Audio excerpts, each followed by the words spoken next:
قرآن کریم میں بیان شدہ واقعات اور قصص میں سب سے بڑا قصہ موسیٰ علیہ السلام کا ہے۔ آپ اللہ کے اولو العزم رسول تھے۔ آپ کا قصہ قرآن کریم کی 73 سورتوں میں جا بجا پھیلا ہوا ہے۔ 73 سورتوں میں پھیلے ہوئے قصے کو یکجا کرنا آسان کام نہیں۔ ایسے واقعات کی جزیات کو قرآن و حدیث کی چھلنی میں سے گزارنا۔ تو آئیے سنتے ہیں قصہ سیدنا موسیٰ علیہ السلام کا۔ اللہ تعالی سورۃ القصص آیت 1 تا 3 میں فرماتے ہیں، اللہ کے نام سے جو بڑا مہربان نہایت رحم والا ہے۔ تا سین میم، یہ روشن کتاب کی آیات ہیں۔ ہم آپ کے سامنے موسیٰ اور فرعون کا صحیح واقعہ بیان فرماتے ہیں ان لوگوں کے لیے جو ایمان رکھتے ہیں۔ ان آیات میں اہل اور یاد دہانی ہے، جبکہ انہی آیات میں فاسق، نافرمان اور کجرا لوگوں کے لیے ڈراوا اور یعنی ولید بن مصعب بہت جابر اور ظالم شخص تھا۔ ظلم و جبر کی ان آخری حدوں کو پہنچ گیا تھا جن تک شاید انسانوں میں سے کوئی بھی نہ پہنچا ہوگا، یہاں تک کہ اس نے رب ہونے کا دعویٰ کر دیا۔ وہ اللہ تعالیٰ کا انکار کرتے ہوئے کہا کرتا تھا۔ فرعون کہنے لگا، اے درباریوں، میں تو اپنے سوا کسی کو تمہارا معبود نہیں جانتا۔ کہنے لگا، تم سب کا رب میں ہی ہوں۔ اس نے الوہیت اور ربوبیت دونوں میں اللہ تعالی سے جھگڑا کیا۔ یقیناً فرعون نے زمین میں سرکشی کر رکھی تھی اور وہاں کے لوگوں کو گروہ گروہ بنا رکھا تھا اور ان کے ایک فرقے کو کمزور کر رکھا تھا، اور ان کے لڑکوں کو تو ذبح کر ڈالتا تھا اور ان کی لڑکیوں کو زندہ چھوڑ دیتا تھا۔ بلا شک و شبہ وہ تھا ہی فساد کرنے والوں میں سے۔ اس نے لوگوں کے گروہ اور جماعتیں بنا رکھی تھیں۔ فرعون کے زمانے میں بنی اسرائیل سب سے حقیر اور کم درجہ قوم تھی۔ فرعون نے انہیں حد درجے ذلیل اور بے عزت بنا رکھا تھا۔ سبھی کو معاشرے میں نچلے طبقے میں شمار کیا جاتا تھا، جبکہ مصر میں یہی لوگ شاہانہ زندگی گزارا کرتے تھے۔ فرعون نے اعلان کرا رکھا تھا کہ بنی اسرائیل سب کے سب غلام ہیں۔ وہ ان سے زر خرید غلاموں کی طرح مزدوری لیا کرتا تھا۔ ان کی عورتوں سے لونڈیوں باندیوں جیسا برتاؤ کیا جاتا تھا۔ وہ جو چاہتا تھا ان سے کرتا تھا۔ اس نے یہ حکم اپنی رعایا میں عام دے رکھا تھا۔ مصر کے باشندے اعلیٰ درجے کے لوگ سمجھے جاتے تھے، وہ قبطی کہلاتے تھے۔ فرعون نے بنی اسرائیل کو غلام اور محکوم بنا رکھا تھا، اور اس نے ان میں سے ایک فرقے کو کمزور کر رکھا تھا۔ بنی اسرائیل اس ذلت سے نجات پانے کا انتظار کر رہے تھے، اور اس کی وجہ یہ تھی کہ انہیں ایک بشارت ملی ہوئی تھی۔ اس کے مطابق ان کا نظریہ تھا کہ فرعون کے گھر سے ایک بچہ نکلے گا جو انہیں نجات دلائے گا، اور یہ بھی بیان کیا جاتا ہے کہ یہ بشارت انہیں اس طرح ملی تھی کہ خود فرعون نے خواب دیکھا تھا کہ بیت المقدس سے آگ نکل کر مصر کی جانب بڑھتی چلی آ رہی ہے۔ وہ آگ مصر میں موجود تمام لوگوں کو جلائے ڈالتی ہے، مگر اس آگ سے بنی اسرائیل کے گھر محفوظ رہتے ہیں۔ فرعون نے اس خواب کی تعبیر کاہنوں سے پوچھی۔ وہ کاہن اس کے نزدیک عالم تھے۔ انہوں نے خواب کی تعبیر یہ بتائی کہ بنی اسرائیل میں ایک بچہ ایسا پیدا ہونے والا ہے جس کی وجہ سے مصریوں کی ہلاکت ہوگی۔ یہ تعبیر سن کر فرعون ڈر گیا۔ تب اس نے ایک خوفناک حکم جاری کیا، بنی اسرائیل میں جو بچہ پیدا ہو اسے قتل کر دیا جائے۔ اللہ کی قدرت دیکھیے کہ ہارون علیہ السلام اس سے پہلے پیدا ہو چکے تھے اور موسیٰ علیہ السلام کی والدہ امید سے تھی۔ فرعون نے اپنا حکم یوں جاری کیا تھا کہ اگر ان کے ہاں بیٹے پیدا ہوں تو انہیں قتل کر دو، بیٹیاں پیدا ہوں تو انہیں زندہ چھوڑ دیا جائے۔ چنانچہ ایسا ہی کیا جانے لگا۔ ہر نو مولود بچے کو قتل کیا جانے لگا، بچیوں کو چھوڑ دیا جاتا۔ یہ تھا بچوں کو ذبح کرنے کا حکم جو بنی اسرائیل میں شروع ہوا۔ اس کا طریقہ انہوں نے یہ اختیار کیا کہ ہر حاملہ خاتون کی نگرانی شروع کر دی۔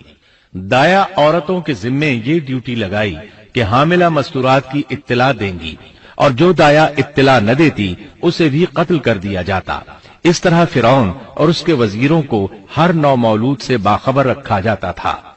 ان دنوں سیدنا موسیٰ علیہ السلام کی والدہ اپنے حمل کے ابتدائی دنوں میں تھیں۔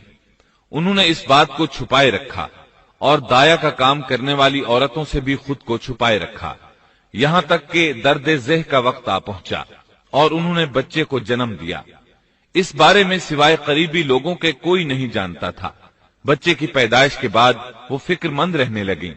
حمل کے دنوں میں تو انہوں نے خود کو چھپا لیا تھا، اب بچے کو کیسے چھپائیں؟ پھر بھی اپنی پوری کوشش کرتی رہیں، یہاں تک کہ ان کے پاس اللہ کا حکم آ گیا۔ یہ حکم اللہ نے ان کے دل میں ڈالا تھا، یعنی القاء کیا گیا تھا۔ یہ وہ وحی نہیں تھی جو پیغمبروں پر آتی ہے۔ اور ہم نے موسیٰ کی ماں کو وحی کی کہ اسے دودھ پلاتی رہ، اور جب تجھے اس کی نسبت کوئی خوف معلوم ہو تو اسے دریا میں بہا دینا، اور کوئی ڈر خوف یا رنج غم نہ کرنا، ہم یقیناً اسے تیری طرف لوٹانے والے ہیں اور اسے اپنے پیغمبروں میں بنانے والے ہیں۔ مطلب یہ تھا کہ جب تفتیش اور تحقیق شروع ہو یا خطرات بڑھ جائیں تو اسے دریا میں ڈال دیں۔ اس آیت مبارکہ میں بیک وقت دو خبریں، دو احکام، دو حکم امتناعی اور دو بشارتیں ہیں، یعنی ہم نے موسیٰ کی ماں کو وحی کی کہ اسے دودھ پلاتی رہے، یہ دو خبریں ہیں، اور جب تجھے خوف محسوس ہو تو اسے دریا میں بہا دے، یہ دو حکم ہیں۔ کوئی خوف نہ کھا اور کوئی غم نہ کر، یہ دو امتناعی حکم ہیں۔ ہم یقیناً اسے تیری طرف لوٹانے والے ہیں اور اسے اپنے پیغمبروں میں سے ایک پیغمبر بنانے والے ہیں، یہ دو بشارتیں ہیں۔ اور پھر واقعی تلاش شروع ہو گئی، بنی اسرائیل پر سختی کی گئی۔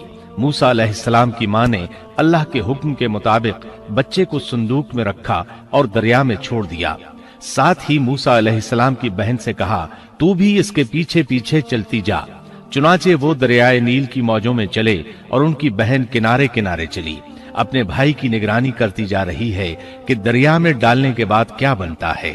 اللہ تعالیٰ سورۃ القصص آیت 11 میں فرماتے ہیں، موسیٰ کی والدہ نے ان کی بہن سے کہا، تو اس کے پیچھے پیچھے جا، تو وہ اسے دور ہی دور سے دیکھتی رہی اور فرعونیوں کو اس کا علم بھی نہ ہوا۔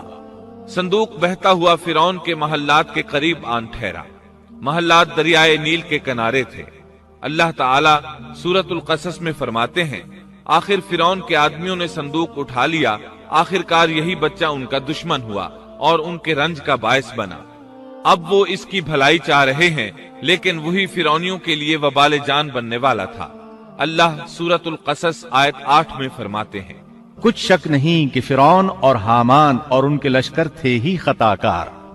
فرعون کی بیوی نے فوراً پہچان لیا کہ یہ بچہ بنی اسرائیل میں سے ہے، چنانچہ اس نے کہا، اور فرعون کی بیوی نے کہا، یہ تو میری اور تیری آنکھوں کی ٹھنڈک ہے، اسے قتل نہ کرو، بہت ممکن ہے یہ ہمیں کوئی فائدہ پہنچائے یا ہم اسے اپنا بیٹا ہی بنا لیں، اور یہ لوگ شعور ہی نہیں رکھتے تھے۔ مطلب یہ کہ اس پورے معاملے میں اللہ تعالیٰ کی تدبیر سے انہیں آگاہی نہیں تھی۔ اس پر فرعون نے کہا، یہ صرف تیری آنکھوں کی ٹھنڈک ہے، میری نہیں۔ میں نہیں چاہتا بنی اسرائیل کا کوئی بچہ میری نگرانی میں پلے، لہٰذا یہ صرف تیری ہی آنکھوں کی ٹھنڈک ہے۔ ابن عباس رضی اللہ عنہما فرماتے ہیں، اگر فرعون یہ بات کہہ دیتا کہ یہ میری بھی آنکھوں کی ٹھنڈک ہے تو اللہ تعالیٰ اسے ہدایت دے دیتا، لیکن اس نے یوں کہا، یہ صرف تیری آنکھوں کی ٹھنڈک ہے، میری نہیں۔ اور پھر ہوا بھی یہی، موسیٰ علیہ السلام آسیہ کی آنکھوں کی ٹھنڈک بن گئے، فرعون کی آنکھوں کی ٹھنڈک نہ بنے۔ اللہ تعالیٰ سورۃ القصص آیت 10 میں فرماتے ہیں، اور موسیٰ کی والدہ کا دل بے قرار ہو گیا، یعنی اس کا دل موسیٰ علیہ السلام کی یاد کے علاوہ دنیا کی ہر چیز سے خالی ہو گیا۔ ماں کی محبت اور ماں کے دل کا حال ذرا دیکھیے، مصیبت میں اس پر کیا گزرتی ہے۔ وہ مہربانی جو ماں کے دل میں ہوتی ہے، وہ محبت جو صرف اسی دل کا خاصہ ہے، ہم مردوں کی جماعت اس کیفیت کو نہیں جانتی جو مصیبت کے وقت ماں کے دل پر گزرتی ہے۔ چنانچہ اللہ تعالیٰ فرما رہے ہیں، اور موسیٰ کی والدہ کا دل بے قرار ہو گیا، یعنی موسیٰ علیہ السلام کی محبت کے سوا اس دل میں اور کچھ نہ رہا۔